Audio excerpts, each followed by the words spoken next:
Bom, pessoal, voltamos então. Agora a gente vai falar de hiato constitucional e de poder constituinte.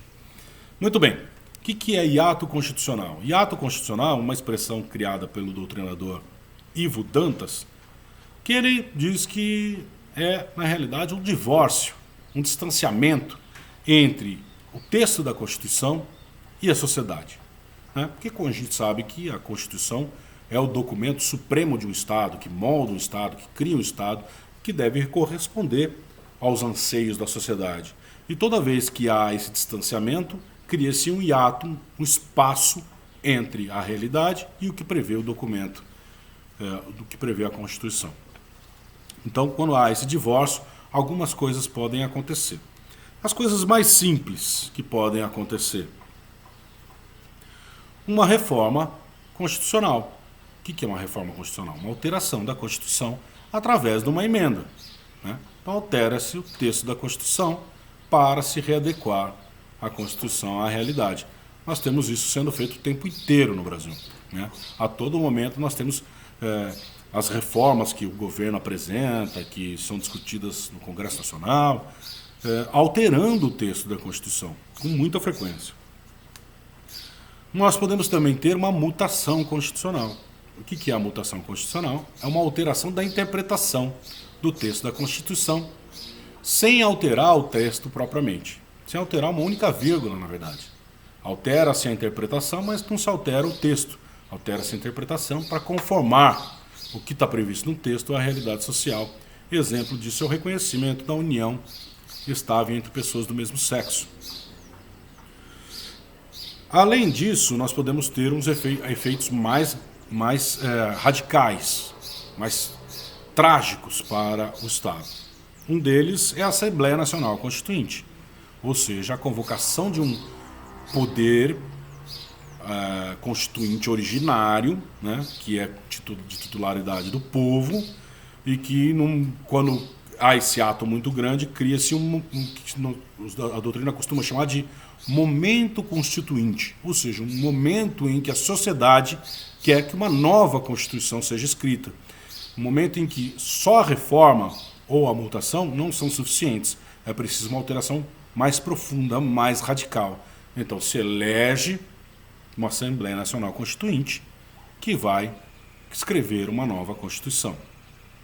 Além desse momento radical de ruptura com o Estado vigente, com as normas jurídicas vigentes, há também a possibilidade de um hiato autoritário. E por que tem esse nome de hiato autoritário?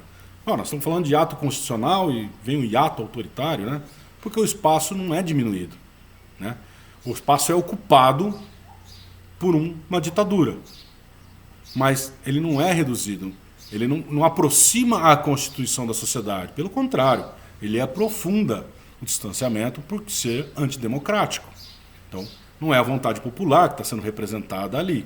Então, quando há esse distanciamento entre a Constituição e a sociedade, esse espaço pode ser ocupado por um espaço também, que portanto o nome de hiato também, só que é um hiato, um espaço ocupado por uma ditadura, por uma autoridade autoritária. Por isso que chama hiato autoritário. Esse também é um espaço, um efeito que pode acontecer desse distanciamento entre a Constituição e a sociedade. Muito bem. Visto o estudo do hiato constitucional e as consequências que podem gerar esse hiato constitucional, vamos estudar agora poder constituinte. O que é o poder constituinte? Quando vocês ouvirem falar só poder constituinte, vocês têm que saber que estão falando do poder constituinte originário. Mas o poder constituinte ele pode ser derivado também. O originário cria a Constituição e prevê a participação do poder derivado. Por isso que ele é chamado de derivado. Então nós temos o poder originário e como derivado nós temos o reformador, o revisor e o decorrente. Além disso, nós podemos também ter a atuação do poder constituinte difuso. Vamos lá, o originário. O originário inaugura uma nova Constituição. Inaugura um novo documento. Por isso ele é inicial. Ele é ilimitado juridicamente, embora parte da doutrina não aceite isso. Ele é incondicionado, ele não submete a nenhuma forma ou condição pré-estabelecida, ele é autônomo, ele se estrutura de forma autônoma sem que haja atuação de um poder anterior, né? Não tem um poder anterior prevendo a existência do poder constituinte originário. Ele é um poder de fato, porque ele se manifesta da sociedade e representa a sociedade, né? E não é previsto juridicamente, então por isso que ele é um poder de fato. E ele é permanente, ele está sempre lá e pode se manifestar a qualquer momento. Muito bem? Com relação às limitações, como eu disse para vocês, alguns doutrinadores dizem que ele não é ilimitado juridicamente, que ele segue algumas limitações.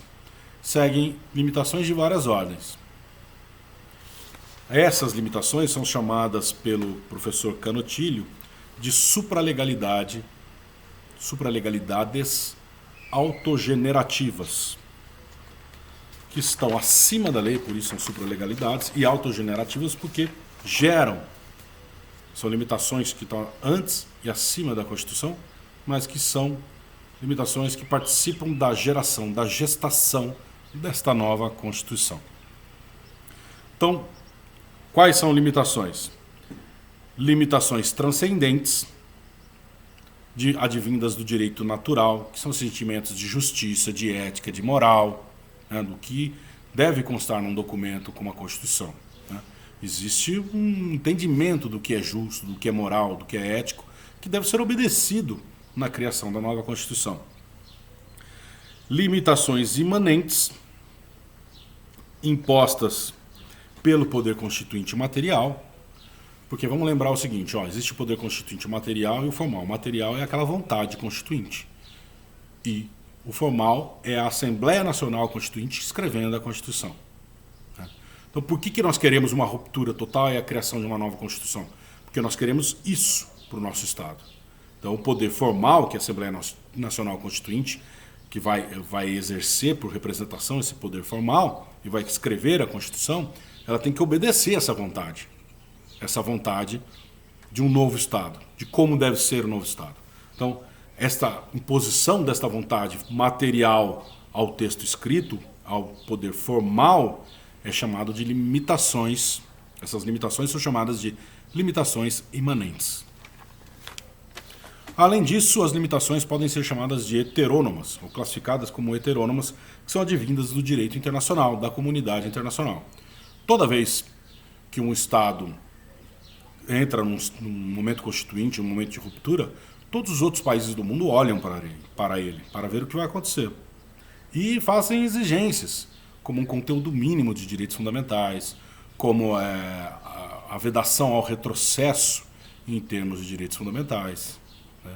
Então, o princípio da vedação do retrocesso, por exemplo, ele vem não só das limitações transcendentes, mas também vem dessas limitações heterônomas, da pressão exercida por outras nações sobre aquela nação que está num momento especial de ruptura e de se recriar como Estado. Além disso, nós vimos que os poderes constituintes podem ser históricos ou revolucionários. Né? O histórico é o que cria o primeiro Estado, por exemplo, a primeira Constituição Brasileira, de 1824, é a atuação do poder constituinte histórico.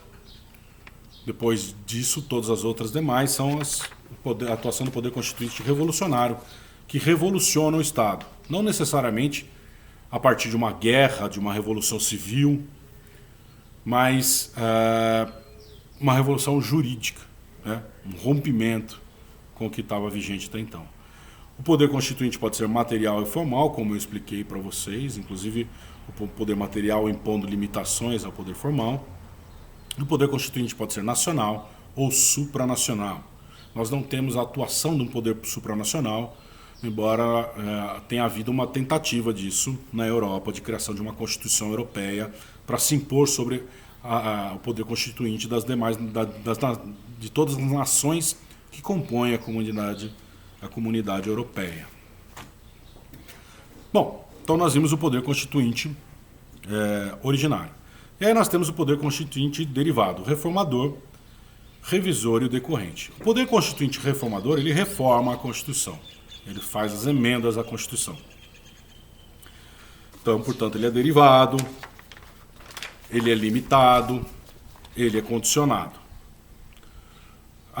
Ele possui limitações formais ou procedimentais, que são relacionadas ao processo de alteração, que estão previstas no artigo 60.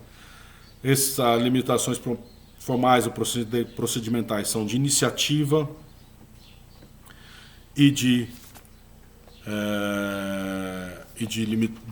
votação, de aprovação das reformas. Então são limitações de iniciativa e de processo,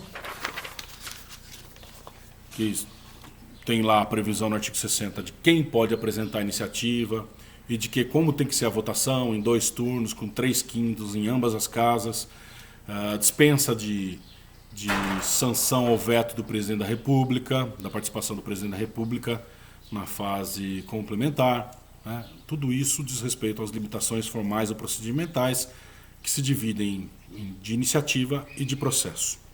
Limitações circunstanciais são imposições para que não se altere a Constituição em determinadas circunstâncias. Então, o parágrafo 1º do artigo 60 impede que a Constituição seja alterada na vigência de uma intervenção federal, do estado de sítio ou do estado de defesa. Limitações temporais. Na nossa Constituição, para a reforma, nós não tivemos limitações temporais. Tivemos lá na Constituição de 1824, mas não nas outras todas, em todas as outras seguintes. Apenas na primeira nós tivemos limitações temporais. No entanto, nós tivemos limitações ao poder revisor, como nós vamos rever daqui a pouco. Então, a Constituição brasileira de 88, a partir do primeiro dia de sua vigência, já podia sofrer alterações através de reforma. E limitações materiais, são as limitações sobre matérias que não podem ser abolidas, né? São as cláusulas pétreas. Essas limitações são explícitas, as explícitas estão previstas no parágrafo 4º do artigo 60, e são as cláusulas pétreas explícitas, mas também a doutrina discute muito limitações implícitas, como, por exemplo, a impossibilidade de se alterar o próprio parágrafo 4º, né? Imagina só, nós temos lá no artigo 60, parágrafo 4º, dizendo o seguinte, as propostas de emenda à Constituição não poderão ser tendentes a abolir a forma federativa do Estado, os direitos individuais e coletivos, né? Imagina permitir que uma reforma altere o próprio parágrafo 4º, né? É óbvio que isso não pode. Então é uma limitação implícita, porque não está escrito em lugar nenhum, mas existe. E aí nós tivemos a atuação do Poder Constituinte derivado revisor após 5 anos da promulgação da Constituição, previsto lá no artigo 3º do ADCT, em que se tinha um procedimento muito mais fácil para alterar a Constituição, para reformar a Constituição, para revisar a Constituição, mas também tinham limitações. Quais são as limitações? Bom, as limitações que tinham materiais, o STF chegou a discutir. Circunstanciais, nós não tivemos intervenção federal, nem estado de defesa, nem estado de sítio naquele momento. Mas a doutrina se debruçou sobre isso e falou, olha, realmente são as mesmas situações. Então, se a gente tiver uma intervenção federal, né, estado de defesa e estado de sítio, não poderemos fazer a revisão após os 5 anos, logo após os 5 anos. Teremos que esperar essas circunstâncias alterarem para que a gente possa fazer a revisão. Limitações formais ou procedimentais eram muito mais simples, era muito mais fácil fazer a revisão, e foi feita a revisão de forma mais simples. E nós tivemos a limitação temporal, porque está previsto lá no artigo 3º da DCT que após 5 anos da promulgação da Constituição poderia ser feita a revisão. Então, isso é uma limitação temporal, somente após 5 anos, não poderia ter sido feita antes, como não foi. Limitações circunstanciais são as mesmas, como falei para vocês. Muito bem? Bom, aí nós temos o poder constituinte derivado decorrente, que é o poder de criação e atualização das constituições dos estados e do Distrito Federal.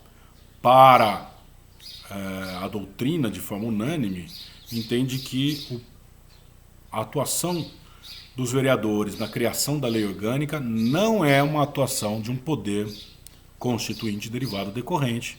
Portanto, a lei orgânica não pode ser comparada a uma Constituição, porque o poder constituinte só existe de primeiro e segundo grau, embora no nosso federalismo a gente saiba que o município também é ente da federação.